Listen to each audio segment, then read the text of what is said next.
Well, here we are again. It's Mornings in Meridian here on this Monday morning, March the 24th. Hope you had a great weekend. And the two best hours of local live talk radio are officially underway. And our number, if you want to be a part of the show, is 601-485-9191. That is 601-485-9191. Of course, online. There in your desktop at WALTmeridian.com, that mobile app, and of course, doing the Facebook thing and the YouTube thing, Charles Frazier's favorite things. You got Robin Charles Frazier this morning. Love that social media. Gotta love that stuff. It's so much fun. It's a cesspool. So how was your weekend, sir? It was good. It was busy. Had a lot of Air National Guard in town. So, nice. Yeah, it was great. It's good for the restaurant, good for downtown, and a lot of people around. So. Good for downtown. Yes, indeed. Downtown activities. Mm-hmm. So, but wet start to the morning. I had a couple of little damp. Had a little tough, couple of tough storms come through this morning. Didn't really spurn up too much, but about 2 or 3 o'clock this morning, had a little storm or two roll through. But still a little sprinkle out there, so streets are still damp, and standing water, all that kind of stuff. Be careful. Yeah, absolutely. Yeah. So, but looks like most of the weather, the rougher stuff, has now moved off south, so we should be good for the rest of the day. Hopefully, that rain will taper off by lunchtime today. At least that's what the weather folks are saying this morning. So, a lot to get to here on the program. We've got a special guest in about 20 minutes or so scheduled. Elton Reed going to be dropping by this morning. Of course, he's a Republican candidate for Ward 1 for City Council. Of course, we are, can you believe it? Tomorrow is a week away. Wow. Jeez. I know, April right? Fool's Day, right around the corner. Absolutely. So, but we'll get into his conversation coming up. Of course, he'll be primarying in that Ward 1 seat, which is currently being held by Dr. George Thomas, of course, who is retiring from the council. So that'll be an open seat. Some folks vying for that position. Well, so. Sure. And Dr. Thomas had, what, about 75 years of service? I don't know.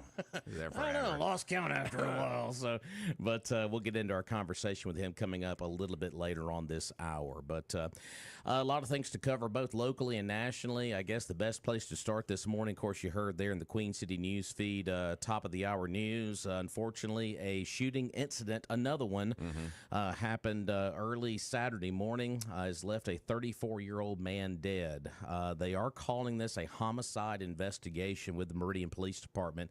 It was about 9:30 there on Saturday morning. MPD responded. It was the 3000 block of 44th Avenue. After reports of gunfire upon arrival, law enforcement found a male victim on the porch of that residence suffering from multiple gunshot wounds. The victim has been identified, as Tommy Turner, a 34-year-old resident of Meridian, acting captain. Once again, acting captain. Why don't they just say he's been acting for a long time. He's the AC.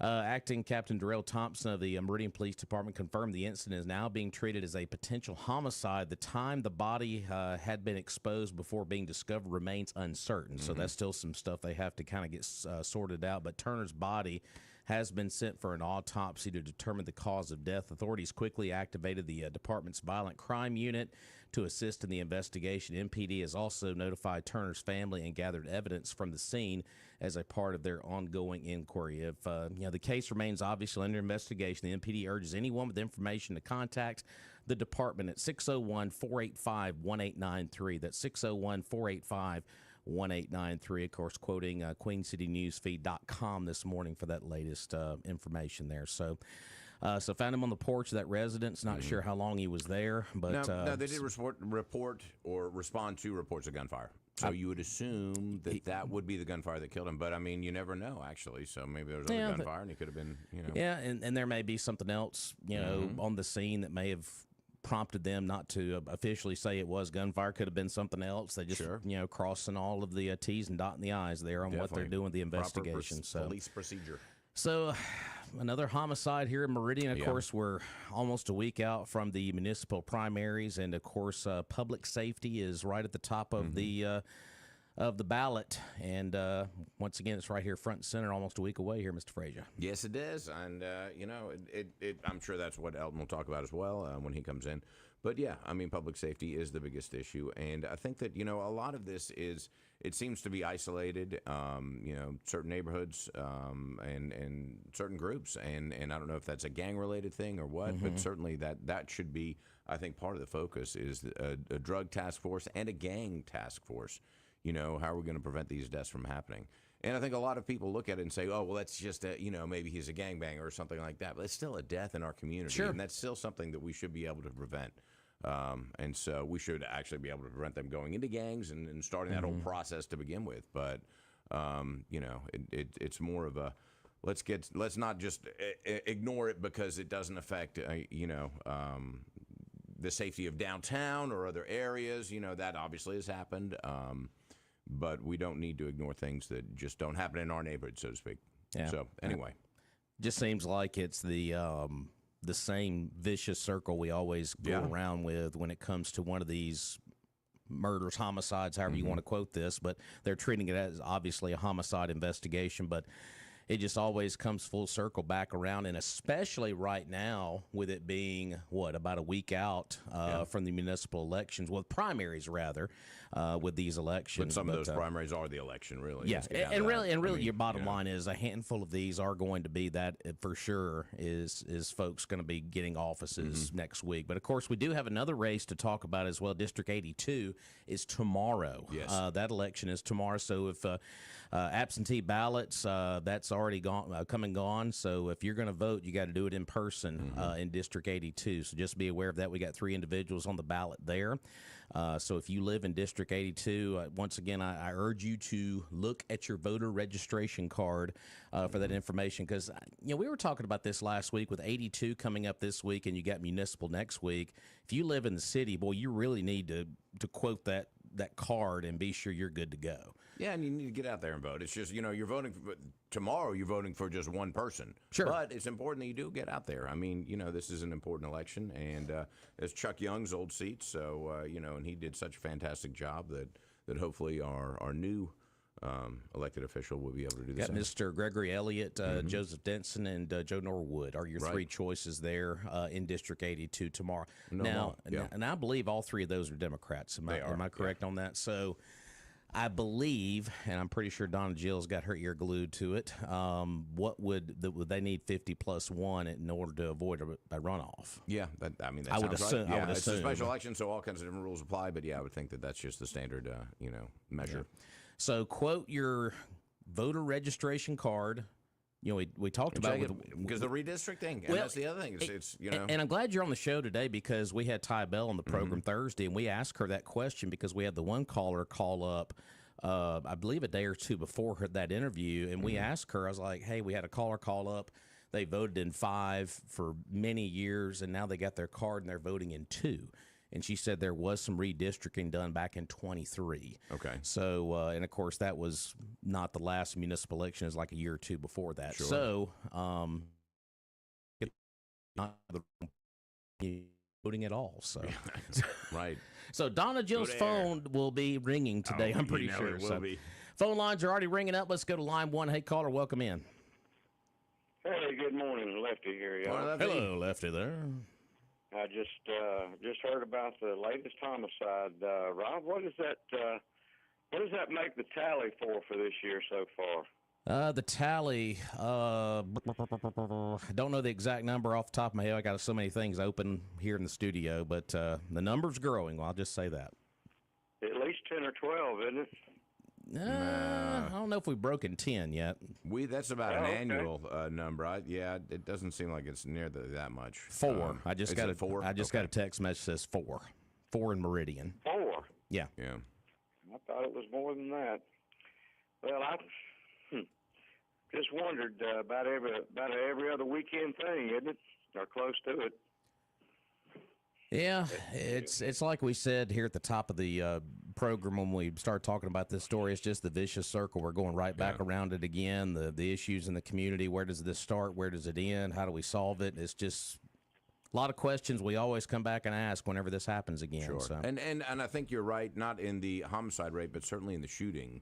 The shooting. To be a shooting with an injury almost every weekend. So. Well, that's what I guess I was getting at, just about a shooting every weekend. And we've got, obviously, the medical staff here to, kind of mitigate the deaths on those and keep those. But, how are those people permanently injured? I mean, there's all kinds of issues that go on. Yeah, because I know we had one shooting here recently. 2 or 3 folks had to go to the hospital. They were life-threatening injuries. But, 4 is what I just got sent to me a second ago. Okay.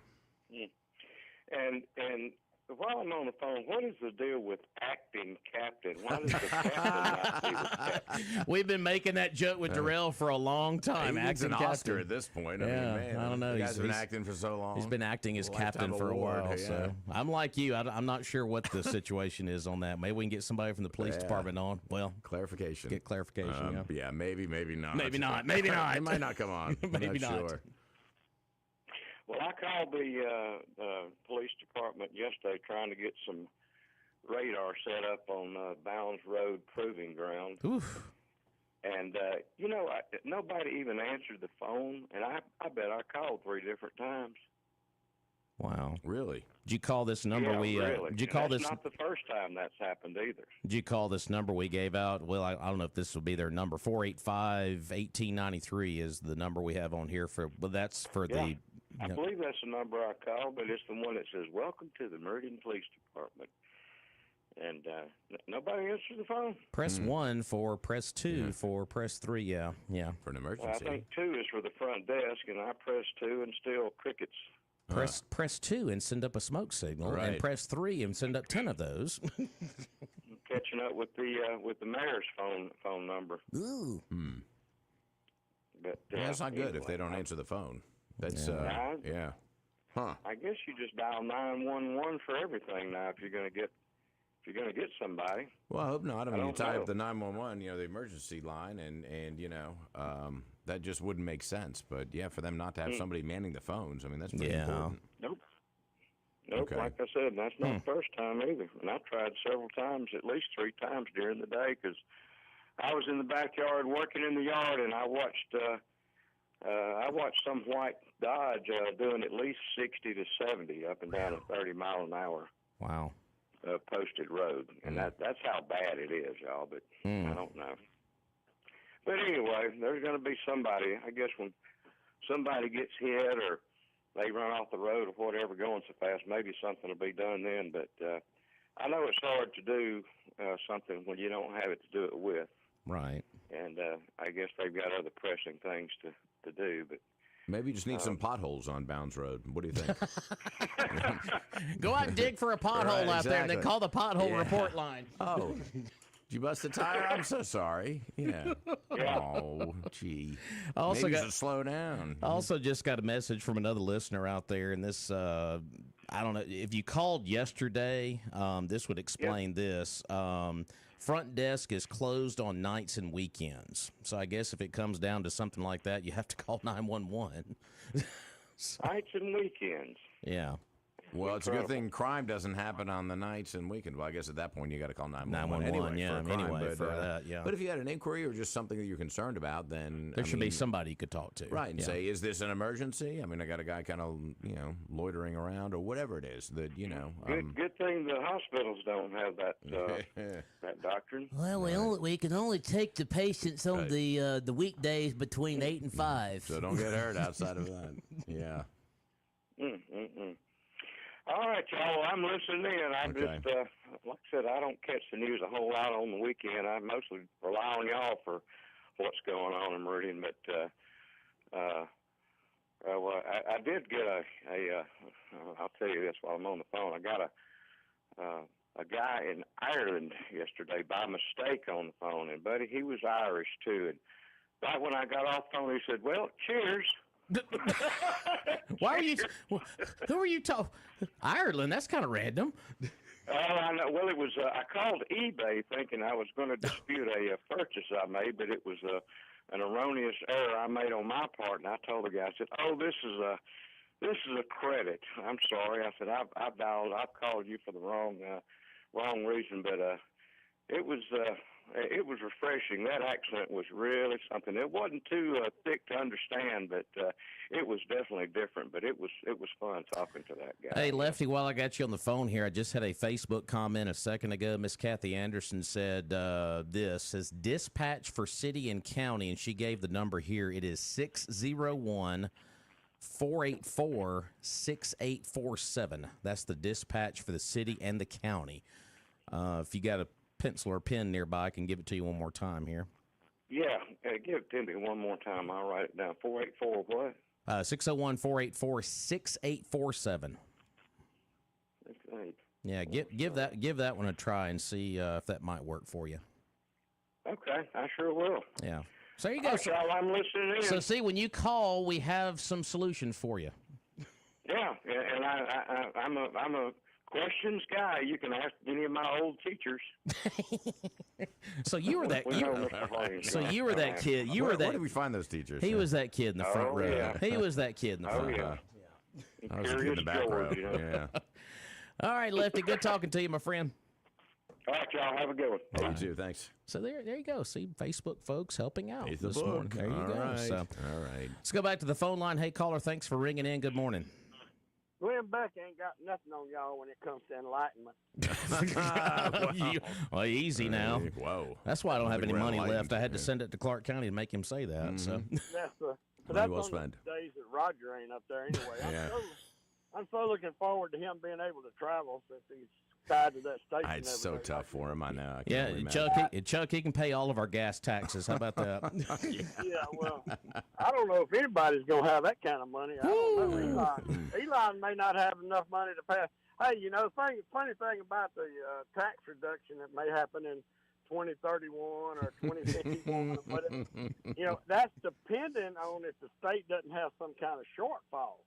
Now, this gas tax is going to hit you in the rear end whether your family budget has a shortfall or not, right? So. Yeah, it will. It will, and yeah, I mean, it's not just the tax that we pay. It's of course everybody who's delivering anything for me for the restaurant. Sure. They're going to add that to me. They're going to add that to you. Yeah, I'm going to add it to the consumer because it'll be 3 cents year one and 3 the second one, and then it'll be ultimately 3 the next one. So, but any farm equipment, construction equipment, you name it, they're all paying that extra tax. Yeah, the point being that income tax elimination may happen or may not, but that gas tax will happen. Maybe we should just buy Teslas. Hey, and also, Charles, thank you very much for the offer to use your handicap fishing equipment that for our veterans event. I appreciate that offer. Sure. Well, that's my pleasure, and hopefully we can find another use for it. So. Yeah. Oh yeah. But I had one of Joe Norwood. Yeah. That's running for this tomorrow. Yes, sir. That's the supervisor, right? Correct. Yes. So he didn't have to. Does he have to give up his supervisor job to run for this office? That is a great question, and I've actually wondered that myself because he technically is still on the board of supervisors while running for this. So I'm assuming if he does not win this, because he's in a current term right now. So I guess if he were not to win this tomorrow, or at least go into a runoff, I mean, I'm not sure what the protocol that would be with the county. So. Well, I know some offices that you can't do both. You can't run for two. You have to give up one completely before you can run for another office. Once again, our listeners coming through on the text line, our personal text lines, he would have to resign if he wins. So if he loses, he can still stay on the board, but if he wins, he would have to resign from that position. Okay. So. Only if he loses, he'll still have his other And job. then we would have to incur another special election. We'd have to have a special election in that particular district, You would correct? think you'd have to commit to one or the other. You know what I mean? Because that would save that, you know? Yeah. Well, I'm surprised he doesn't have to give up his job completely before he runs for one political job before he runs for another political job. But anyway, and one other thing, while y'all looking up those phone numbers, y'all, I got one you can't find, and that's the number to the city drug task force. Y'all be doing something if y'all find that number. Okay, we'll keep looking. Yeah, I'm going to keep going through the Rolodex and the Yellow Pages if they still make them. Exactly. All right, guys, we're listening. Appreciate The it. Yellow Pages. Gosh. Good Lord. I knew he had to make that crack joke somehow. You seen a phone book recently? I have not. You know, once in a while, somebody will come by with a phone book, and it gets thinner and thinner. And you know, I'm like, why are you even, wasting? I remember when they paper used to print to these things on. I remember when they used to deliver the phone book by the side of they have it in a bag and put it in your mailbox or whatever. I remember that. That was like 20 years ago. But I mean, since then, nobody uses a phone book. Ever tried hitting somebody with a phone book? Well, the old ones, yeah. These new ones, it's like, it's a piece of paper. You could casually slap somebody with the old phone book and give them a concussion. So, but they used to have guys ripping the phone book. I know, yeah, the big muscle guys. I love it. Before we get to our Fox News break, hey, let's thank our friends down at Premier Paint and Body. Of course, a great sponsor here on Mornings Meridian. By the way, Ty Booker from Premier will be on the program tomorrow to pay a visit. So get us an update on what's going on in that line of work right I got now. some scratches on my vehicle you can take a look at. There you go. But good folks down there at Premier. Yes, indeed. Over 30 years providing the best auto body work and quality paint jobs. You said led by Ty Booker. They got over 100 years combined experience among them. Got hard-working, dedicated staff. And that's important that you have experience because all these new vehicles, they've got sensors everywhere and, you know, different electronics. And so it's not just like replacing a bumper as it used to be. No, that's old school. This is the new wave, and these guys are experts in that. No job is too small or too large. Whether it's a ding, a dent, a scratch, or something worse, they're the ones to do it. And, of course, they'll give you a free estimate and work with your insurance company. All of their work, of course, has a lifetime warranty. Now, they're conveniently located right next to Johnson Dodge on Highway 39 North, open 8 to 5, Monday through Friday. Give them a call, but write this number down because when you need them, you sure do need them. 601-482-PAINT. That's 601-482-PAINT for Premier Paint and Body, the Premier Paint and Body Shop here in town. I love it. So, yeah, Ty will be paying a visit to us tomorrow and kind of tell us the process you go through down there at Premier Paint and Body and all the kind of stuff they got going on. But, yeah, over 100 years combined experience at this point. So they know what they're doing down there. Experts. We're going to take a break on the program. When we return, we're going to visit with Elton Reed, candidate for Ward 1 for City Council here in Meridian. Hey, folks, elections are just over a week away, so you want to catch the interview coming up next here on Mornings of Meridian.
All right, welcome back to the program. About 24 minutes away from the top of the hour. Our number, 601-485-9191 here on Mornings in Meridian. You got Rob here along with Charles Frazier. Good morning, sir. Good morning. Well, it's hard to believe, folks. We are just, tomorrow is a week away from primary day here in Meridian. Of course, municipal elections are here. Of course, we talked about the 82 seat tomorrow. Yes, indeed. So folks that live in District 82, don't forget you got to head to the polls tomorrow for that special election. We'll talk more about that coming up. And might try to get Donna Jill Johnson on the program coming up, too, to talk about the precincts, because that's a little different this go around with 82, so we'll try to explain some of that process. Clarification. But let's head back to Ward 1 here in the city of Meridian. Of course, council seat is open now with the retirement of Dr. George Thomas here at the end of his term, and we've got Republican candidate for that seat on the program this morning. We got Mr. Elton Reed. Good morning, sir. How are you? Good morning. Thanks for having me. Hope you guys are doing well this morning. Doing well, sir. Good to see Elton. And Elton, before we talk about your platform and campaign, tell folks out there a little bit about yourself. Yeah, I'm pretty local. Grew up at Southeast area. Went to school there, graduated there in '94. Left there and played baseball at East Mississippi Community College for a couple years, and then transferred to Mississippi State. Didn't play baseball, but finished my school up there, and met my now wife. April 1st is our anniversary of 25 years. No, wait a minute. Your anniversary is primary day? Yep. Wow.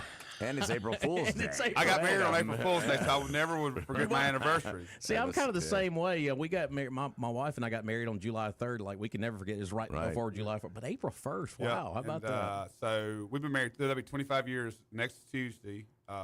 We were together about 4 years before that. So we moved back here in 98, 99, and planted roots here. She was from here. May know her dad, Larry Dudley, Don's Realty. Really helped develop down the Meridian area.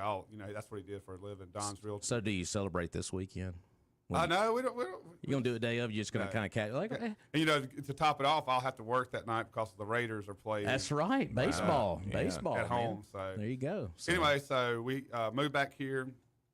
I worked at Anderson's Fitness Center for several years as a personal trainer, and then got into the pharmaceutical industry around 2004, and stayed there till about 3 years ago, and kind of left there and opened up a small business here in Meridian, precision baseball, training and helping mental toughness and developing athletes. And we have 3 children. Sarah Dudley Reed, which is at Mississippi State as a freshman. Sullivan Reed is a 10th grader at Lamar, and Sadie's an 8th grader at Lamar. All my kids did go through Meridian School, elementary through Poplar Springs. Sully did go through Northwest. And so when COVID hit, he had some health issues, and we just had to hold him back. And the best way to do that was to transfer to Lamar. Sure. And we held him back, and it's been a blessing there. And we had plans of going back because of football, baseball. But some coaches left, and he fell in love with where we're at now, Lamar. And so that's where we're at to this point. It is a good place. Yeah, I kind of like it. As you can tell, I'm wearing my red shirt today. Representing. Right. Well, so that's just a little, quick background on myself. Good deal. Been here, so basically Meridian the last 30 years, but grew up here pretty much the last 50 years in the area. So, Elton, as it comes around time to qualify, what made you want to run for city council? Well, I tell people every day, I've been to thousands and thousands of doors, knocking on doors, grassroots effort. And I tell everybody, I'm not your typical politician. I'm not, I've always, kept up with the current news, studied the politics, followed my father-in-law around, which he was big in Meridian, as y'all know. But I had several groups of people around September when the great Dr. Thomas said he wasn't going to retire after 40 years, reach out and asked me if I ever thought about running for politics. And I was like... You were like, wait a minute now. I was like, well, actually, they texted my wife, and she said something. I think I was in the living room, and she said something, and I was like, man, you're joking, right? Or, just didn't think anything about it. Yeah. And then I want to say a couple more weeks went by, and they texted again, and then, we started thinking about it a little bit heavier. Then a couple weeks more, and then around October, after, we prayed about it a good bit, and, because it's hard on your family. Yeah. As you see, there's a lot of negative people out there. And you can just see that with the Chick-fil-A. Bring another great Chick-fil-A in town. Everybody, is all you reach negative. Like, and I'm it over here. Yeah. Why? You mean there's nothing positive out there? And so I had to, go over with my family, of course, and tell them what was the process. Right. And, so I would be honest with you, did some research, studied, as much as I could about the seat and about the ward and about Meridian in general. And just around, I'd say November, I told, met with the people again, a bunch of influential people, and I said I'd throw my hat in there. And around, I think January 8th, we went downtown and made it official. And ever since then, we've been hitting the streets and running and meeting. I mean, I'll be honest with you, it's been a cool experience. I've met a lot of people that I would never have met without doing this. I mean, lots of people, and everybody's got a story. I've heard so many people that's moved to Meridian without even ever being in Meridian, never even having family in Meridian. Right. They bought houses without even being in Meridian. It's wow. So it's been a cool experience. Well, I know out there when you're knocking on doors, I imagine number one issue is obviously public safety. We just got done talking about it here on the program with this 34-year-old got gunned down there at 44th Avenue over the weekend. But obviously public safety, I imagine, is pretty big on top of your list as well. The top thing is is safety. Yeah. They talk about jobs, but of course safety. Everybody wants the same thing. They want to be safe. They want a good job. They want to be with their family. They want good places to eat. Like Weidman's downtown. Oh, there we go. Oh, man. Just bought my vote. And they all want the same things in life pretty much, and they just want to be heard. So you just listen to their, I do every neighborhood individually. I mean, to be honest, some neighborhoods are a lot safer than others, and they're like, well, we don't see any police out here, and I was like, well, you're in the safest area in Meridian. Be thankful. Sure. And I think. We need to come together as a city. I look at it as like a football team or a baseball team. You need a good head coach to bring everybody together. You want to row the boat together and not. You've been around politics. You've been around the downtown for how long, Mr. Frazier? How long you been? Weidman's now 20. No, 15. 15. Yeah. And so we need people to come together and work together, and not, hey, this is going to be good for my ward, or not good for my ward. I don't want to do it, or is it going to be good for my ward? If it's good for your ward and you're in Ward 10 or whatever, I don't know, but let's get the deal done. Let's make Meridian a better place for everybody.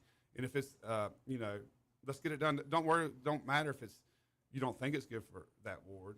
Does that kind of make sense? Yeah, we need to write it together. I mean, we're all in it together. I mean, Right. Ward 1, 2, 3, 4, 5. I mean, it's all in the city of Meridian. So Right. So yeah, that's what. Yeah. So if it's good for Meridian and it's good for your ward, just because I'm in Ward 1, yeah. Let's get it done. Rising tide lift all boats. Yes. That theory. We got a phone call on the line, Elton here. I imagine a question here for you here, 601-485-9191. Hey, caller, you're on the line here with candidate for Ward 1 Council, Elton Reed. Yes, sir, Mr. Reed. Two thoughts. The first one is I don't know if you know how bad the water and sewer pipes are under the city. It's been called a ticking time bomb, and the EPA has stepped in. And anyway, you got a bunch of lawyers that's going to be getting rich, already gotten rich and getting richer off the poor, broke taxpayers and ratepayers of Meridian. But this surplus or bounty, a big tax influx is coming in from the new industry. Are you going to quit paying these lawyers this money, and would you be for that and for really doing something about the pipes? If you just have to take so much of the time and get something done about that, and quit paying Environmental Protection Agency and quit paying all these lawyers. And I got another question for you after that. Great question. Yes, the water and sewer, you hear a lot about it. We're under a decree. From my understanding, there's been money set aside over the last 10, 15 years to get that done. Back to the question, is something that when I get in there, I'm gonna have to look at. Of course, I think we have several contracts now that I think our people here in Meridian can do, like with the condemned homes and stuff. A lot of those are contracted out, and I think we could have our workers maybe get to those quicker without going through all the, like he said, the red tape, as you want to say. But no, I'm not for wasteful spending as far as contracts. If we have qualified people here in Meridian, and I think they should, we could step up and get those people to deal with those situations. I hope that answered your question. Millions and millions of dollars on replacing pipe rather than giving it to lawyers, they'd be moving a lot forward ahead. And one other question: do you believe that everybody don't think the city is serious about crime? and not belong to the drug task force that the county is trying to do. I know the other sheriff, Solly, tried to get the city to get back in after Bland pulled out years ago. But a lot of people just don't even think you're even serious about crime. With drugs being 75% of the root of most crime, how you cannot be a part of the drug task force. And I'll hang up and listen to your thoughts on that. Thank you. Another question. I've ran into a police officer retired for 27, 28 years, and talked a lot about the same thing. But the training facility out at Sand Flats is not even being used. And it's what I was being told. Wow. And it's a world-class facility. I'm talking about you could even have movie people come in and shoot movies because it's such a world-class facility. But no, I think the caller's right. You got to get back to the basics. We got people in the area, in the community that I've met with already that are retired FBI agents, and they said they could fix some of the gang crimes. You know, they say that. I'm just listening to what they say. Sure. We definitely could do better than what's been going on, in my opinion. And I just think we got to get people to the table. I've met so many people out in the community that has really, really good ideas. And once again, I keep going back to this. I think it's always a power issue in Meridian. And I call it like I see it. Nobody wants to work together. It's all about me, and I instead of we. And I circle back around because I have that coaching in me. And we got to get a good coach and work together, regardless who the mayor is, whoever the board is. We got to come together and work together as a team. And until we do that, Meridian is going to kind of stay where it is unless we do that as a community. And that's just, that's how I feel about it. I want to circle back around to the crime issue because obviously you, with working young people, unfortunately, a lot of this crime, Charles, we've talked about it as well, starts with young folks, and they get mixed up in the wrong crowd. I mean, there's obviously programs we have out there to get them plugged in, but I mean, what's the root problem here, you think? And I met with some leaders on that.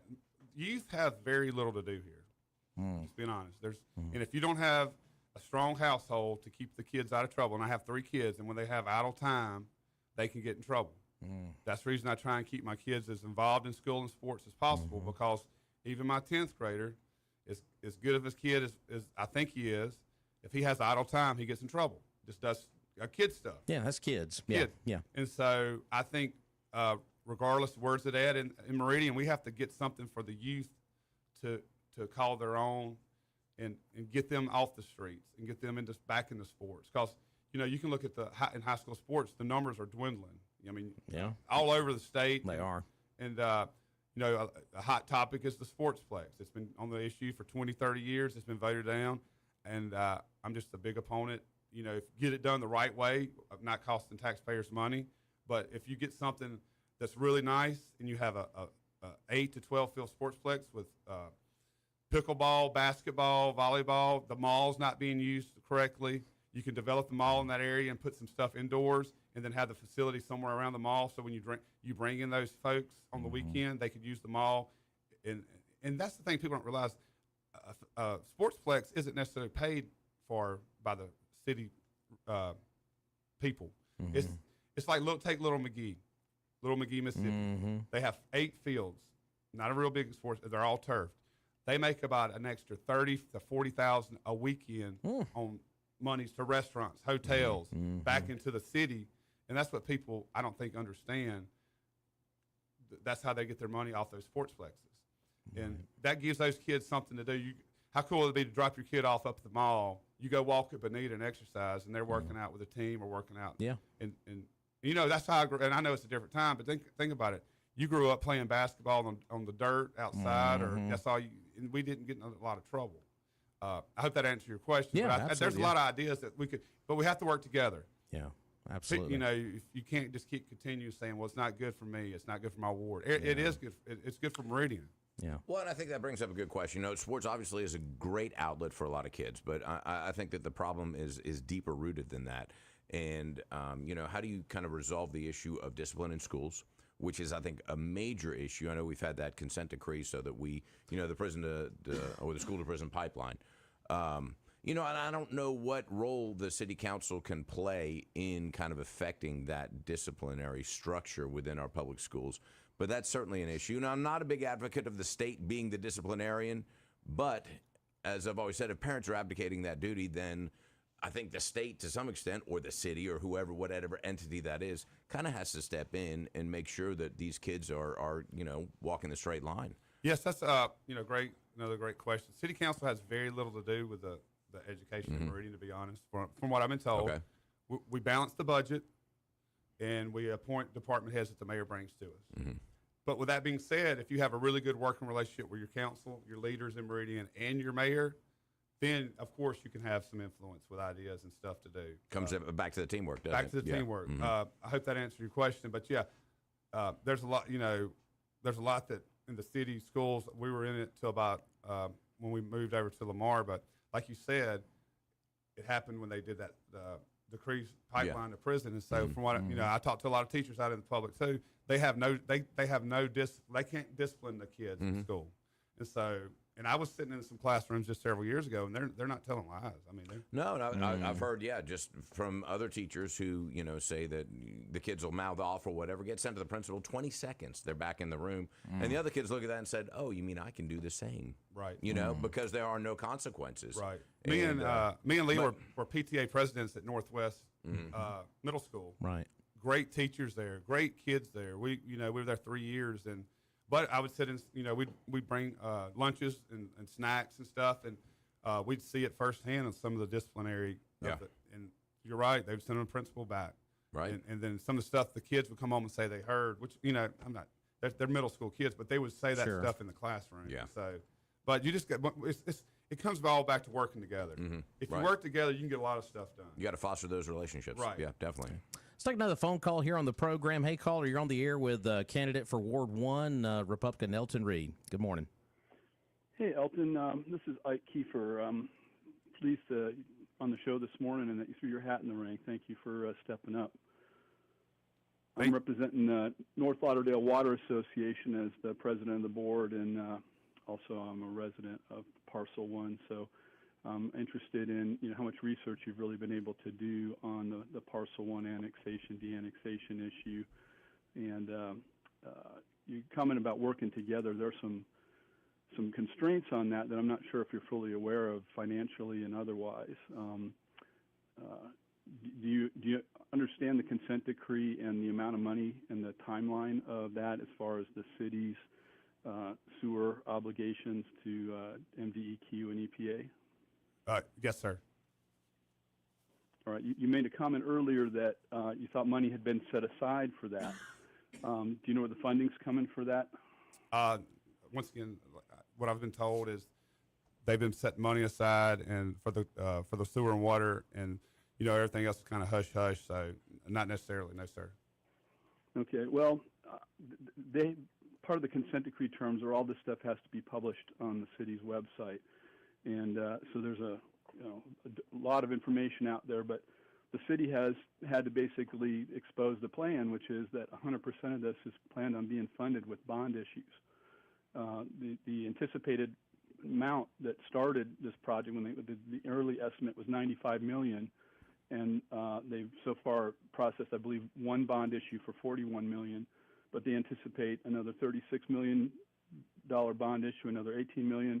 And the latest estimates that I've heard of this project costs are actually well beyond that 95. We're talking like $120, $140 million.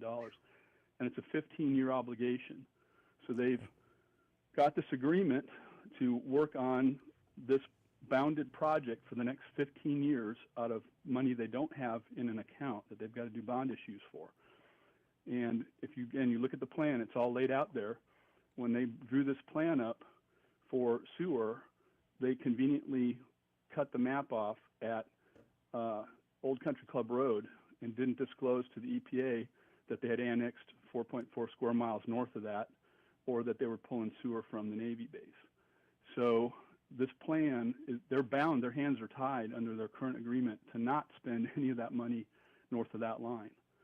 And that's 15 years from now, and we're 16 years into annexation. So we're talking about 31 years from when they annexed Parcel 1 to when they really be able to spend any money on sewer. Now, I just mentioned sewer because that's only one of the obligations. They have obligations. They promised to put in new water lines. We just had a house fire 2 weeks ago up there.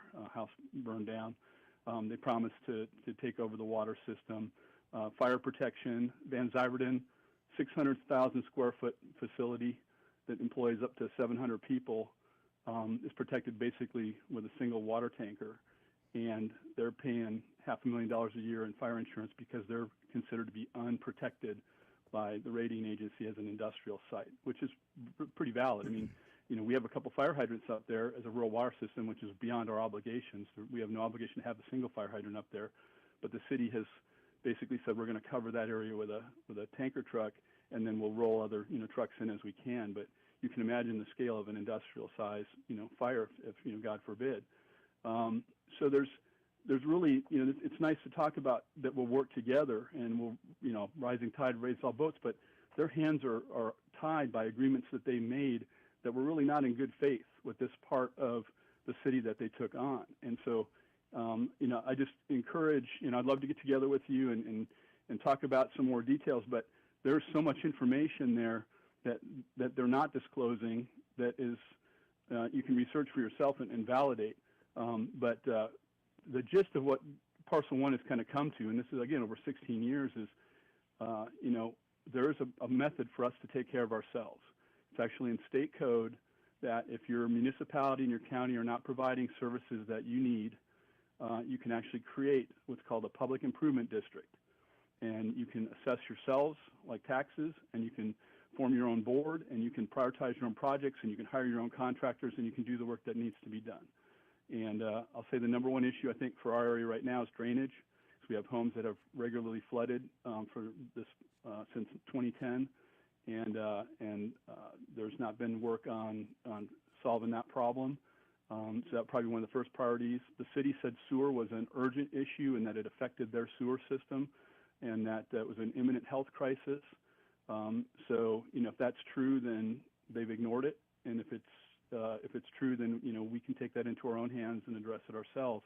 But we've got to get out from this tax burden of money that's going other places where not a dollar's coming back in. We've got to, if we're going to pay taxes, then we need that money to start solving some of the local problems. And that's kind of the big picture of what's going on. So I'd welcome your comments on that.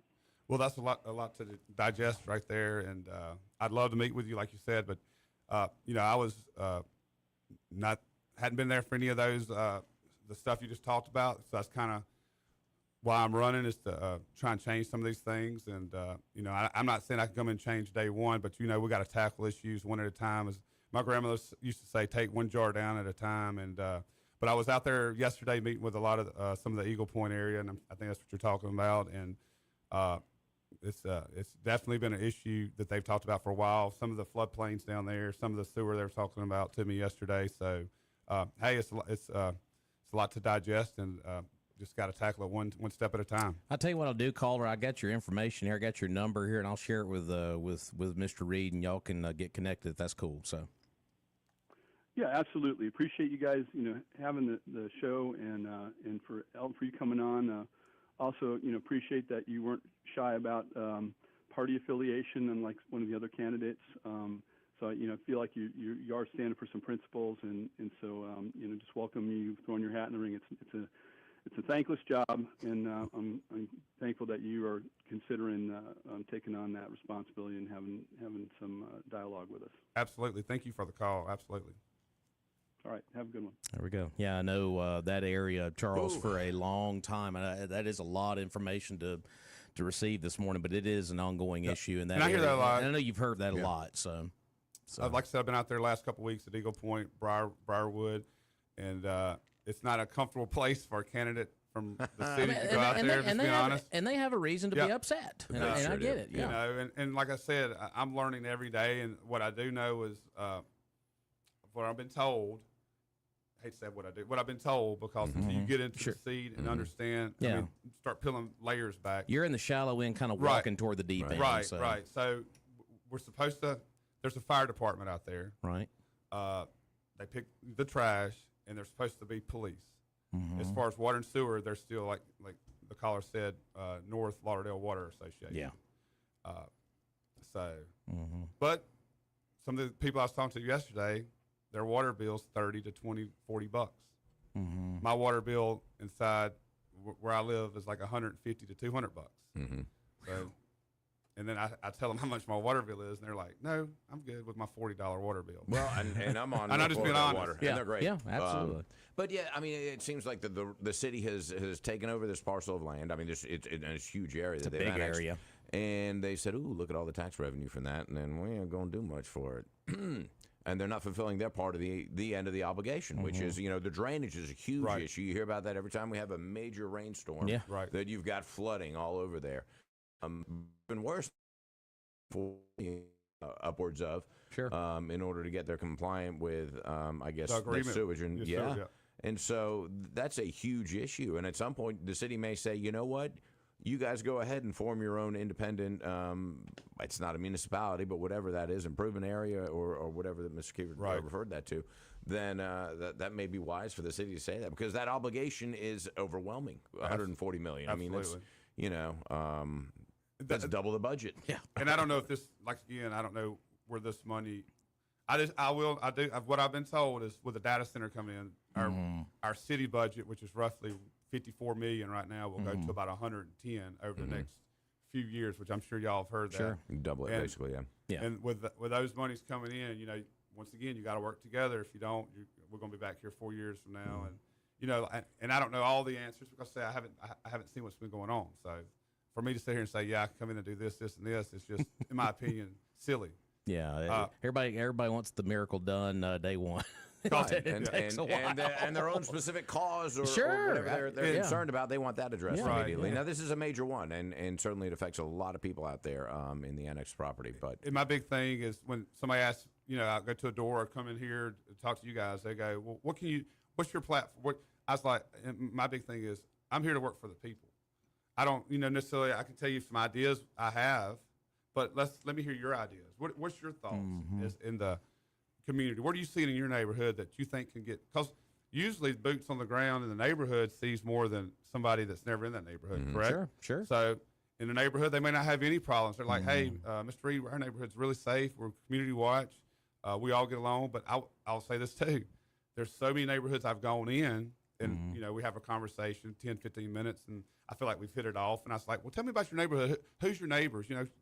Networking. And they're like, well, I really don't know my neighbors. So a lot of people just, and I'm probably one of them, go to work, Tunnel pick vision. your kids up, Yeah. go eat, come home. And so you don't watch out for your neighbors like you did. I mean, even 10, 15, 20 years ago, Sure. And so just if I'm blessed enough to get in the seat, I want to continue to still getting out in the community. And I'm sure y'all are like, we've heard this before, but that's something I'm passionate about. I'm a big runner, ultra runner. I get out, run 5 miles in my ward pretty easy, and it's fun to me to talk to folks. So I think that's and like the caller said, it sounds all good, but they won't see results at some time. So. Before we wrap things up, I know you've talked to a lot of folks in the ward. We talked about safety this morning, of course, infrastructure. Anything else kind of on their minds out there when you're striking up conversations? No, that's just the big thing, safety. I'll be honest, they don't really say much about infrastructure or jobs. They're just safety, and then you kind of bring it up. That's the plan, of course, to bring more infrastructure, try and get more jobs in here. They do know about the data center. They like to talk about that. Sure. Education comes up. But at the federal level, them trying to disband the education, and so I think education may change here in the next Think so. few years. You just saw I think they passed the no tax, the state tax, if I'm not mistaken. Yeah. Income tax, yeah. Income well, tax. So there's gonna be a lot of changes. About a 20-year next 4 program. years. Oh, you long stop it's it on that. 50 years. Just being in the community, and we have a positive. I want to talk about positive. We have a lot of the young people that's moved back in the community. Lots of young people. We have lots of great leaders in the community that we need to tap into. We have lots of great mentors for our youth that we need to tap into. And a lot of times, all you hear is the negative. But getting out and talking to the people, I can honestly say not many people, when you knock on the door, come and just start berating and talking. They really have fresh ideas. They want to hear your ideas, and they just want to make the city a better place. I just saw in the comments section, Chad Acton from Ward 5 said good morning to you, by the Good way. morning, Chad. I know Chad's out there hitting it hard. And Everybody's hitting it hard, I think. right. So. He understands the the struggles. I mean, it's a tough position. Yeah. That's the reason I respect Dr. Thomas so long for 40 years of service. I mean, that's Fighting the good fight. yeah, Exactly. Definitely. Just thank y'all for having me. I hope that answers your questions. Absolutely. I don't know all the answers, but I can tell you what, I can get in there, roll my sleeves up, and get dirty with the best of them. You're not going to outwork me. I'm going to study it, make the best, decision for the city, for the people, and hope that answers some questions. And I have a Facebook page. If you want to reach out, more than welcome to talk to you. Talk to the caller, because that's what I've been doing the last 3 months, I think. Yeah. So. Well, I'll let you have the last minute here of our interview, and I'll let you talk to the voters there in Ward 1, kind of your closing comments here. Yeah, most importantly, get out and vote. Last general election, only 5,400 people voted in the city. In my ward in general, I think there's 1,500 to 1,800 that voted. So most importantly, get out and vote. I think the weather for next Tuesday is supposed to be really good. That's the most important. April 1st, not April Fools. It's not going to be a Fools. Get out and vote. And that's the most important, because people, they won't change, but they're not willing to go to vote. And that's been the way in Meridian the last 24, 8, 12, 16, 20 years, every cycle. So we have a population right now, probably 35,000, probably 25,000 registered voters, if I had to guess. And with that, 5,400 people voted in the last general election. Embarrassing. Wow, it is. Just get out and vote. And vote Elton Reed on April 1st, Ward 1. Very good. Well, Elton, as we tell all of our visitors here, we wish you the best and appreciate you coming on this morning. Thank y'all for having me. Definitely. Thank All right, you. we're going to take a break, and we'll be back after this. Meridian's News Talk is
All right, welcome back to the program. Second hour is underway here on Mornings in Meridian. Our number 601-485-9191. Of course, we're online, of course, WALTmeridian.com, Facebook Live, YouTube, and, of course, that mobile app. Lots of ways for you to stay plugged into the show all day long. So, but a good visit with Elton Reed, of course, running for Ward 1 Council. Of course, that race will be next Tuesday. Well, funny you say that because, you know, I see him in a lot of races, and he is, as he said, an ultra runner, and he really is. I mean, he's one of these guys who's going to go the distance. I will say one thing going through this process, and I say this every election. We got done with the county elections not too long ago, and, you know, we had the statewide stuff, but this is one of my favorite parts. You get to, you know, meet with these folks here on the program. It's good conversation. We have some good calls here, and we already know a lot of these folks through living here in the community. I've known Elton for a while, like I've known a lot of these candidates. And I just want to say, we don't say this enough, but thank y'all for running. I mean, there's good folks in all of these wards that are running from top to bottom, and the mayor. I mean, it's just folks putting themselves out there. Yeah, you know, and it's a big commitment too. And I think Charles wants. I know it's so cliche to say, but I think we're all in this for the same thing, right? At least I hope. I hope, right? I think so. I think that everybody so. wants to see this community improve. That they've invested in it. Their children are here. They want to see us. Now they all have different ideas on how to get to absolutely, that improvement. But we're all in it for the same thing. Absolutely, a safe, thriving community. Let's go back to the phone line 485-9191. Hey, caller, good morning. MAGA morning, true American patriots. MAGA, MAGA, MAGA. He's back for another call. Well, I tell you one thing I like what Donald Trump did, which, of course, there's many. All these criminal invaders, these illegal alien criminal invaders that have committed all these heinous crimes and these gangs and stuff, ship them to one of these places like El Salvador or Guatemala or somewhere like that. And you got all these bleeding hearts and these whinies and ACLU, and ship them down there with them. Yeah. Treat trash like trash, man. As I don't know about you, but I'm loving Kristi Noem in her position too with Tom Homan. Oh yes, absolutely, absolutely. And these people ain't scared of you weepy whiners. Here's something else from the book of Hass. All these people that hate Elon Musk for cutting the government waste and fraud and abuse and everything and trying to get this country back in some ship of state instead of ship of fools like with the demon cats. And these Tesla dealerships and Tesla owners, put a dose of buckshot in them people. And if you catch them, treat them just like they treated the January 6th people. Yeah, treat them like that. These domestic terrorists is what they are. Yeah, and put them in one of these deadgum anal orifice countries, one of these third world banana republics. They hate America so much. Send them somewhere they'll be happy. Yeah, where they don't have any kind of constitutional rights or privileges or protection or nothing else. Send them down there. I wonder why they don't run to Canada. I wonder why they don't do that. Well, you know, it's just like all these people, we're going to leave if Trump's elected. Hell, where they're gone. We're going to survive without you. I will say one thing at least Rosie O'Donnell stuck to her word. She left finally. Yeah, they had to find a country big enough for a big fat ass to go to. I'm glad the heifer's gone. I thought she died years ago. I thought she drowned. I thought they found her face down in Ricky Lake. Oh boy. Oh man. Wow.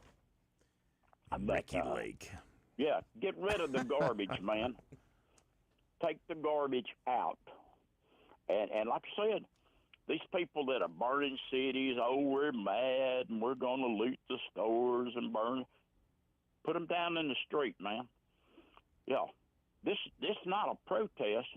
You have a legal right by the Constitution to peacefully protest. Mm-hmm. When you're throwing Molotov cocktails and burning businesses down, injuring people, destroying property, and stealing, that becomes a riot, and the rules of engagement need to change. You come to a riot, expect to get hurt or killed. Yeah, just like a Black Lives Matter, none of them went to jail for what they did. Not at all. But the January 6th, man, it's an attack on democracy. Well, you trouble making domestic terrorists, deal with them and deal with them harshly. It's just like the candidates have been coming on. They're talking all this glorified stuff for Meridian. The only issue that the people of Meridian care about is the crime. And the shooting and the killing and the dilapidated places in Meridian. This glorified building, these sports complexes and all that stuff, you don't put the roof on a building till you pour the foundation. You build from the foundation up. And the safety and security of the citizens of Meridian and their property is the foundation. The rest of this stuff will not matter. This build it, they'll come. Look at the failures that is already achieved. Yeah, they're not coming. They're not coming because you didn't build something nice. They're not coming because they've heard all the stories about the crime and this, that, and another. Now, Scotty Ray, he's on top of it, man. He's out there. The smoke's still in the air. The body's not even through twitching. The brass is warm. WTOK, they might as well put the lock in the door. The last killing in Meridian Saturday morning, the first time I saw it on my Smarter Than I Am phone was Saturday night. Now, what do? They sit around, well, do we need to run this story? Oh, well, that makes us look bad. We better back off that. No, tell the truth. And Scotty Ray and Odie and that crew is giving the people what they want, not sensationalism, not yellow journalism. They're giving the people the truth, the absolute, unadulterated truth, and not watered down, not sugar-coated. And I hate to cut you off. Also, Queen City News Feed here with our group does a great job as well. So, well, I'm not aware of all that other, but what I'm saying is the people. We don't need to ask for the truth. We need to demand the truth, and we need to demand a better, safer city to live in. And like I said, these problems, he was talking about the EPA and stuff, those things are not going to go away, man. There's no like Tinkerbell with a magic wand going to make it go away. And you're digging that hole deeper and deeper and deeper by not fixing that stuff. The infrastructure is wore out. But we keep plodding in the same direction and just kicking the can down the road. Somewhere that road ends. There's no further place to kick the can. What are you going to do then? If you've got something that's failing, do you continue in that mode? I think Einstein is credited with saying that if you do the same thing over and over and over and you expect different results, that's like the definition of insanity. MPD and the leadership of the chief of police is not working. Get a new start. Get a new chief of police and rebuild that force. Is this too hard for people to understand? Maybe I'm the only one that sees it. I don't know. But I'd like to know some input from people that there are people in this city that I know that are scared to go out at high noon. Nobody goes out at night. I'm an old dog. I used to run the roads at night, but I don't go out at night. But no matter what you build, no matter how nice it is, if people are scared to go there and shop, you're just peeing in your whiskey. And the safety is job one. And these candidates, whatever their little glorified approach to and building stuff for the youth, oh, well, it'll keep them out of trouble. Well, we're going back on the midnight basketball theme again. It's mighty funny that all the youth are not involved in this mess. You're going to have to get people in here, federal people, to deal with the gangs and the drugs and the killing and the felons in possession of firearms, because it's over the head of MPD. Roger that. All right, there you go. Your reaction there, Mr. Frazier. Well, By the way, kudos to Cash Matlock and Queen City Newsfeed. He is doing a great job. Award-winning. Won several Mississippi Association of Broadcasting awards over the weekend. He's gonna have a big head after that. For his journalistic integrity, the job he's doing out there. He does a great job. Yeah. And he's a good guy. And is exactly right. Of course, the number one issue is crime, but I think every candidate that we've had on has mentioned that. I mean, I don't think that anybody's ignoring that issue. I don't think it's anything that's swept under the rug. Well, and I'm going to be honest with you too here, and I'm going to be very transparent here. I can speak for two of the mayoral candidates we've had on there, and both of those individuals have said, either on the radio or not, that the current police chief will not be their police chief when they are elected. No, we need, as I've said, the Nick Saban. We need the best guy we can get. In fact, we've got an influx of money that is anticipated to come with this data center, and then we go out and we we hire the best police chief that the money can buy. And then we start from the top, and then you build a department with culture, with a culture of discipline and all of those things that you need for a police department.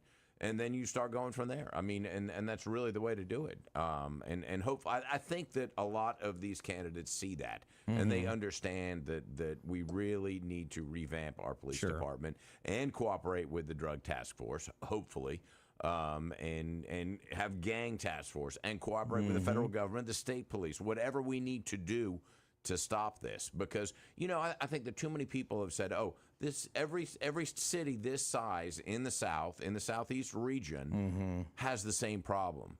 Fine, okay. Why do we then? That doesn't mean that we should accept it and say, "Oh, it's just that's the way it is." No, we can be different, and we can stop this. And it's just a matter of the community coming together. And I think what we do have is a new.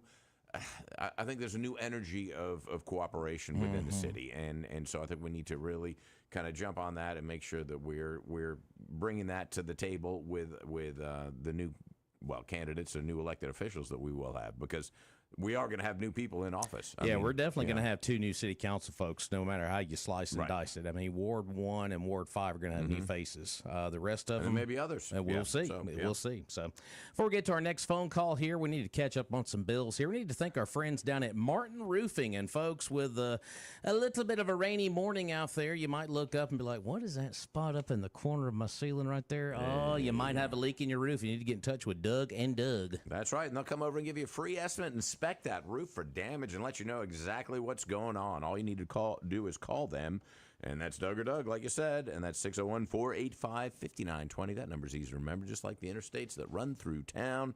601-485-5920. Now, Martin Roofing's been doing roofing right for over 30 years. You see their signs all over town. They're not running for office. They might as well. Yeah, well, I'd vote for them. I'd vote for them to fix my roof, I tell you what. And, of course, they take pride in standing behind their work from start through cleanup, and I mean cleanup. And these are the kind of guys they are. They go that extra mile, and they just do it because that's who they are.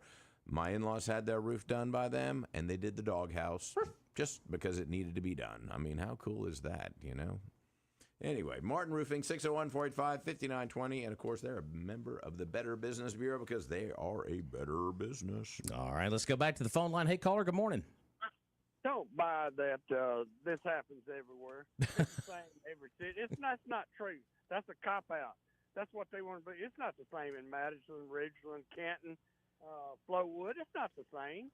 So don't buy that. Don't ever buy it. Oh, I'm buying it. I'm just saying that other people are selling it. So yeah, they're selling it. They're selling it for the ones who don't want to inform themselves, But let's go on the lighter side a little bit. Y'all help me out. I need some help here. So over the weekend, the Ole Miss baseball team beat Missouri 3 times out of 3. That's right.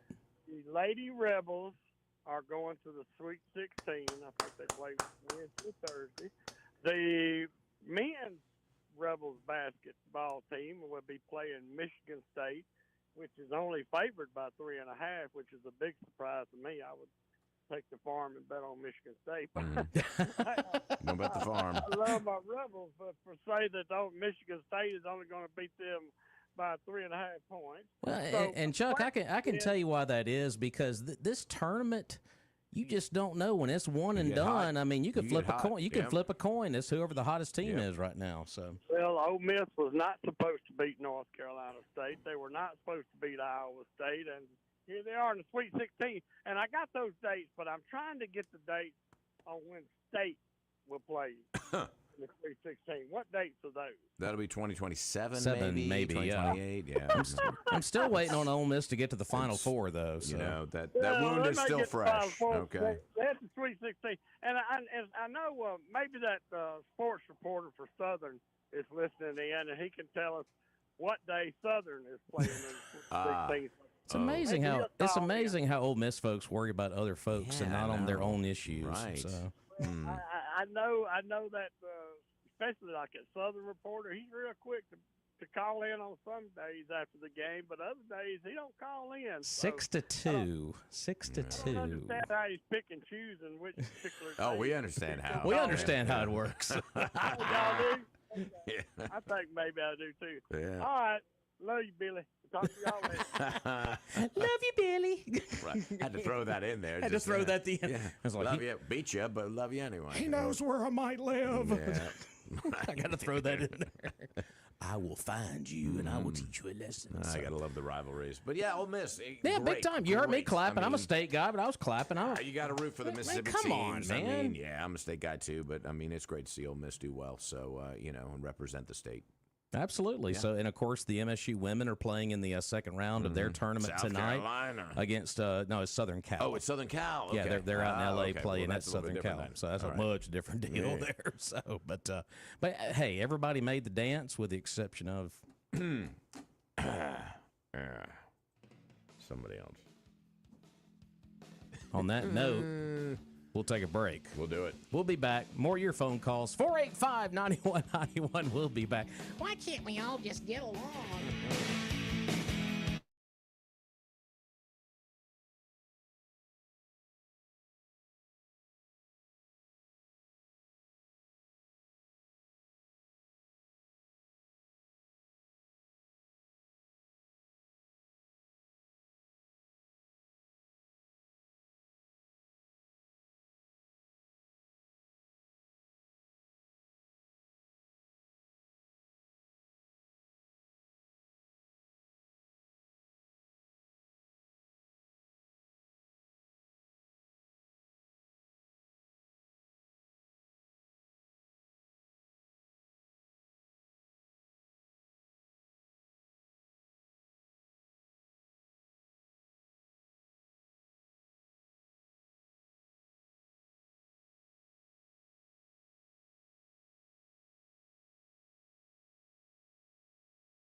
Some of the Coors coming back in this morning. Sharon Coor of the Coors is celebrating her 55th birthday today, one of Roger's personal favorites there. Seems like we always get that from time to time from Mr. Book. Also on the birthday list today, the late Steve McQueen would have had a birthday today. We lost him back in 1980. Of course, name what he wasn't in back in the day. So some other birthdays on the list. Jim Parsons. Sheldon. 52 today. Okay. 52. Wow, Sheldon's really? 52 today? Are you kidding me? Jeez. It is. Time is going by fast. Jessica Chastain from The Help and some other films. She is 48 today. Laura Flynn Boyle is 55. Of course, she's been in a handful of movies. They got on here Wayne's World and Men in Black 2 is the movies they're crediting her with. Let's see. From the wrestling world, Mark Calloway. You know him better as The Undertaker. He is. The Undertaker's now 60. Okay. Don't think he's going to do a whole lot of He's getting closer to the Undertaker. He ain't going to do a whole lot of suplexing, that's for sure. So, let's see here. Designer Tommy Hilfiger is 74 today. And also Peyton Manning. MVP, Super Bowl star, done everything you can do in the NFL world, is 49 today. And the late comedian, game show host, entertainer, sometimes actor, Louis Anderson would have been born on this day. He passed away in 2022. And, yeah, you remember him from Coming to America? So Peyton Manning actually played football. I thought he was just in all those commercials. I thought he was an actor. I had no idea. Well, this is what they have for Peyton Manning. It says an NFL star and Super Bowl MVP. It has fast facts. Fast facts, all right. He played 18 seasons in the NFL, primarily with the Colts. Considered to be one of the greatest quarterbacks of all time. He spent 14 seasons with the Colts and was a member of the Denver Broncos in his last 4 seasons. See, a lot of folks remember that, his last little run there with Denver. And he won a ring his last year, and it wasn't because of him. It was because of Denver's defense. was just that good that year. That's the way it goes. You got to have a quarterback, though. But yeah, Peyton is 49 today. Got to love the Mannings. All of them good. All of them good guys. Good boys. Good boys, all of them. And, of course, we still got one playing college football. I'm sure we're going to have some more coming up the pipeline. So, anyway. Yeah, I guess be playing next year. I guess Arch is going to be the man now since the other guy is graduating or leaving. So. Well, no, he wasn't graduating, but he's a fifth-year senior. So I don't know if he's transferring or what he's doing. He's going to the draft. Is he? Yeah, he is going to the draft. That's a risky proposition for him. But anyway, Arch is like, yay, now I get to play. Finally. But already making more than But my the pockets starter. were already going, yay. I don't think the Manning family's hurting for money anyway. But, nice to have a little pocket change of a few million a year. So there you go. If you're celebrating a birthday here on this 24th day of March, happy birthday to you. Let's go back to the phone line. We got lines ringing up everywhere here. Let's go to the first one here. Hey, caller, welcome in.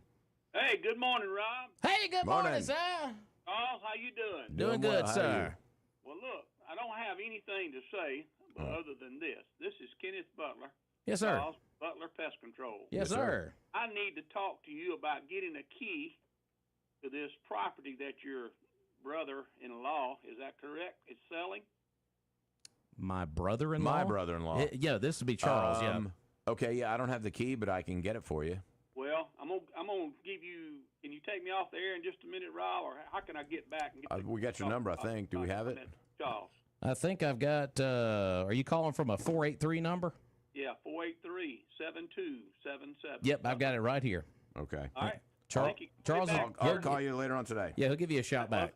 Ken called me this morning because the potential buyers want to get this report done ASAP. Okay. All right. There you go. Yeah. All right. I'll text the guy right now. All right, cool. Thank you very much, man. You got it. Thank you. Bye-bye. Do I get a finder's fee on that? I don't know how that works. I need a finder's fee. I mean, I helped y'all with a number there, just so you know. Okay. Yeah, appreciate that. Just throw a slice of pie in. 485-9191 is our number here on Mornings at Meridian. We're doing a home buyer show this morning. We're doing a little bit of everything this morning. But give us a shout with your phone calls. But, phone lines are ringing back up again here. Let's go back to line 1 here. Hey, caller, welcome in. Good morning. Good morning, guys. How are you? Hey, Miss Ruth, doing good. How are you? Well, a little bit on the depressed side. I'm sorry. What's going on? Yesterday. Mia Love died yesterday. Brain tumor. Yes, ma'am. I saw that. Only 49 years old. Yeah. Exactly. So she was the first black Republican woman, in the House of Representatives. And Miss Ruth, correct me if I'm wrong. I believe she's from Utah, right? Oh, that's it. You're correct. Okay, I thought I read that right. Yeah. Yes, her husband was also in politics, and she was married to one of the Mormons? Those are the Latter-day Saints, is that right? That's right, yeah. Yes, ma'am. Yeah, okay, so yeah, she became a Mormon. But what I want to stress, though, is that her parents came here from Haiti. Mm-hmm. And right now, especially the French, are a little bit upset with the way we are treating the Haitians, because we invaded when they got their independence from France. The slaves revolted. We, the Americans, we invaded that country, Haiti, and we were there for about 20 years, doing all kinds of this and that and this and that, and marrying those women so that they had these mulatto children, and so everything, and we set it up so that when we got ready to leave in 20 years, those people who were in control there in Haiti had white fathers and black mothers. And they were the ones who had they were called mulattoes. And they were the ones who had all of the power and all of the control. And they still wanted to go back to this evil practice of wanting to enslave people. And so, well, the bottom line, the thing that I'm thinking about is that even now, the Haitians are among those people that our president is sending back. Now, they're saying that Haiti is one of the countries. And Haiti is different from the other countries that are involved because they came over, they helped us. When we were there, the French wanted to take us over again. We were having these wars. It is the Haitians, those people who were the ones who revolted, they were the ones who were on our side. And so they do not belong with these other people. But if you don't have that kind of history behind you, you'll continue to make these ridiculous mistakes and be maligning people who should not be maligned because you don't know anything about the history. Well, now, Ms. Ruth, isn't Haiti kind of overrun by gangs? Isn't there a lot of violence there? I mean, it's kind of an anarchistic society at this point. And regardless of what Haitian independence, now Haitian independence was in 1804, something like that, according to Google. Yeah, but no. The point so I'm this trying is to make, we're talking about the Haitians here. No, Charles. I'm talking about the ones that are here that are being sent back. I don't know. See, what they're saying is that there are Haitians that are included in this group that are not criminals. Okay. And that you just can't go rounding up some people and putting them on a bus or putting them on whatever it is you want to put them on. That is the reason why, one of the reasons why the French said, give me that lady out there in the thing, what's her name? The Statue of Liberty? The Statue of Liberty back. All of that is intertwined in this whole thing. We need to be looking further. You can't just go making rules and regulations without looking at something, really looking at it and saying, okay, this is what, not just go and just wipe out everything, but you need to take time to see, okay, now let's take a look at this. These people need to go. These people are not involved in this. You need some time. There's no point in trying to say, I did 50 things in 1 week or whatever it is. You're just going rush-sharding all over everybody, and it's not going to work. It's just going to be a mess. It's going to be a mess again. And Ruth, I tell you what, I agree with you, and I think that I think that also more time needs to be taken with disbanding a lot of these federal departments that probably do need to be disbanded, but I think they need to be looked at a little closer, and I think that it needs to be done a little more methodically. Absolutely. But I do think about 90% of them do need to go away. No, there's no doubt. I think everybody would agree that there's a lot of fraud, all kinds of nonsense happening, and money being taken and being stolen. Like even with the Columbia University, who's trying to get this money back, $400 million. They were doing the research with a lot of these institutions, especially the Ivy League schools. Mm-hmm. Those people are involved in research projects. They come out. You remember every year, we got the Nobel Science and the this and this. Mm-hmm. It costs money. It costs money. Do you know what their endowments are in the Ivy League schools? Do you have any idea? Pardon? Do you know what the endowments are of those schools? I certainly do not, but what I do know is that I was told it's more than about 15, is it 35? Wait a minute. It's more than about 100. How many? We've got 130 countries or something. Anyway, their endowment is up there like in the top 10. But Harvard has the most money. Harvard has like hundreds of billions in their endowment. Absolutely. And you know, so why are we giving them money for that? That doesn't make sense to me. I mean, you mean for the to do the research? Yeah. I mean, they benefit from it, and the prestige involved with it, and all that kind of stuff. But no, the world benefits from. No. We benefit also. We benefit. So you're an advocate for us giving $400 million to these Ivy League institutions that also charge about $70,000 a year in tuition, and have billions of dollars in endowment. Well, I know that part also. Well, I'd rather that money went for other things, as far as even keeping some of these immigrants that would be good citizens. No, I agree, Charles. There's a lot of stealing going on. I mean, look at your governor here now. Where did he get $40 million from? Who? Reeves. How many years has he been in office? Who? I'm sorry. Who did you mention?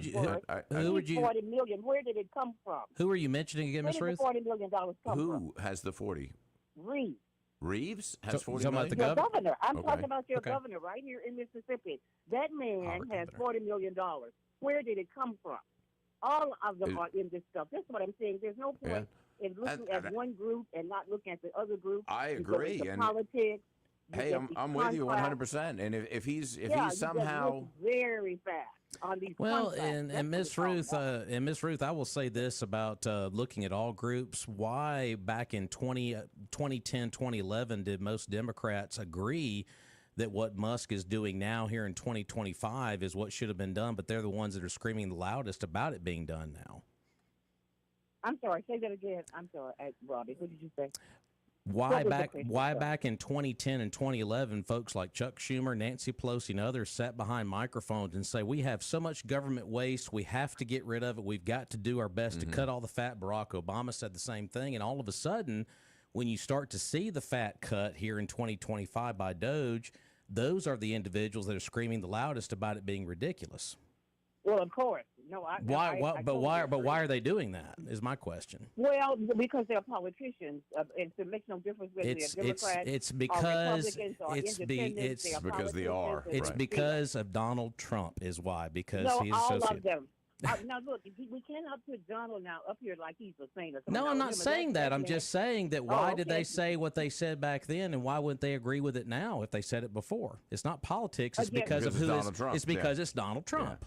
It's the anti-Trump. Well, no, I totally agree. But even if it was not Donald Trump and somebody else in that office doing what he does, the Democrats would still be whining and going on. They're all. It's just one. Like I said, all of them, all groups. Political ones, the Democrats, the Republicans, and the Independents, they're all gaining. All of them are gaining from these contracts and things that they get when they're, getting ready to vote for this and vote to that. Like the woman who has the $2 billion over there laying over there somewhere and had $100. What was her name? She ran for the governor of Georgia, didn't she? That African-American woman who ran for the governor of Georgia. Stacey Abrams? She has $2 billion. In her slush fund. Well, in the USAID, I think it was. Mm-hmm. Yeah. What was her, whatever her, she has $2 billion in a fund, something, and had only $100 in that. Well, Miss Ruth, we've got to run here. I've got a lot of commercials I got to pay off before we get out of time here at 9 o'clock. But, hey, appreciate your call this morning. Okay, nice day. Okay. There we go. So, and by the way, Tate Reeves is our governor, too, not your governor. So we'll take a break. We'll be back.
And fortunately, it is a Monday.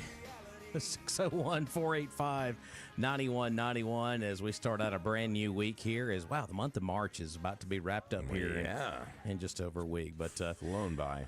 Before we get out of here, we got to thank a couple of our wonderful sponsors. And if you want to start something, I know we all do, you can get it started down at Battery One Source. That is right. Your one source for all things batteries. 2618 North Frontage Road, in between exit 152 and 153 is where you will find John Dufour and his crew of battery experts. Batteries for every need and description. Watches, remote cell phones, even laptop computers. If your golf cart isn't working, and we're getting into golf season, it's getting close, pretty nice out there. Bring it on down there for service and repair. And of course, if your cell phone's broken, they got the best cell phone repair guy in the business. They're open 8 to 4:30 Monday through Friday. That's Battery One Source, 2618 North Frontage Road, 601-693-1500. Go on and get you started with something. Good quality folks down there at Battery One Source, but they'll get you squared away today. Don't be a dumb Don't bunny. be a dumb bunny. We don't like that. Go by and see them. So that's it. Also need to thank our good friend Billy Adam Calvert over at Southern Business Supply. I know it's so easy to shop online. We all love to do it. And you can shop locally online at southernbusinesssupply.com and just check out your inventory and order online, and they can have it delivered to you next day. That's right. Anything you need for a business, anything you need for that office, really, whether that's, files or staplers or... Or, you need break room supplies. They got those too. And what's amazing is they will bring it to you. Now, of course, you're buying local when you buy from Southern Business Supply. They're locally family owned and operated for over 38 years. Now, you can go down and see them if you like. They got a beautiful showroom, all kinds of office furniture down there. If you feel like you need a new desk, chair, filing cabinet, or any of that stuff, they've got it there at 5685 Dale Drive. Or you can call them 601-485-2447. But as we said, the easiest thing is just to go to southernbusinesssupply.com, order all of your office supplies for the week. They're delivered to your office. Can't beat that. When you buy local, your money stays here. Say no to the big box stores and say yes to southernbusinesssupply.com. A big yes. And you're not going to find Amazon on that outfield fence in the ball field. Won't. That's right. You're going to find Southern Business Supply. Yeah. Good folks. Before we wrap up here, just want to remind folks, District 82 seat is going to be voted on tomorrow. And we've got 3 individuals that will be on the ballot tomorrow. Mr. Joe Norwood, Mr. Gregory Elliott, and Mr. Joseph Denson are on the ballot tomorrow. So absentee voting is now wrapped up for that special election tomorrow. And will we see a runoff? I don't know. We'll see what happens with this, with a 3-person race tomorrow in 82. I just don't know how that's going to shake out tomorrow. Be interesting, yeah. It's an interesting race. So, and I know a lot of folks have been asking, well, Mr. Norwood's on the Board of Supervisors. Well, we have learned, obviously, if he does win 82, he would have to resign his Board of Supervisor seat. And then the county would have to have a special election at a cost of. And Donna Jill's like, "Yay, another one!" Go to the schools. What? What'd you say? Okay, nothing. I take it back. Schools voting. Yeah. No. Never again shall that happen. I think certain individuals have learned their lesson from that. Every time we mention that, they roll their eyes. They all do. We gotta let it rest. With those people at WALT, stop talking about voting in schools. I ain't listening to them no more. There you go. So, but yeah, tomorrow polls are obviously open 7 to 7. So if you live in 82, please get your voter registration card out and make sure you are voting in your correct precinct. Do all the proper procedure there, and then Donna Jill will take your questions. I'm pretty sure. You know, and that's actually, you're bringing up a good point, because now is the time to also look if you have been redistricted. Correct. And so check it out anyway, because you got a week to go before the primary, and that's April 1st. So it's a good idea to plan ahead, know where you're voting, and know who you're going to vote for. Well, and it's like we learned a few days ago. Somebody voted in 5 for a good number of years and is now voting in 2. Yeah, surprise, surprise. So when they got their voter registration card. So there has been some redistricting done since 2023. So just bear that in mind. So. Yes, indeed. Well, folks, it's been a fun show today. Roger will be back tomorrow, allegedly.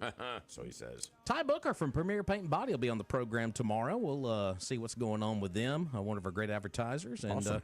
Until then, folks, have a great day. Rain should start to taper off here in a little while. It should turn out to be a nice day. So looking forward to it. Glenn Beck is next, followed by Clay and Buck, the angry Sean Hannity, followed by my man Joe Pags. He does know that. Joe Pags, and, of course, the great one, Mark Levin. Folks, be safe out there and love on each other, and we'll talk to you again tomorrow.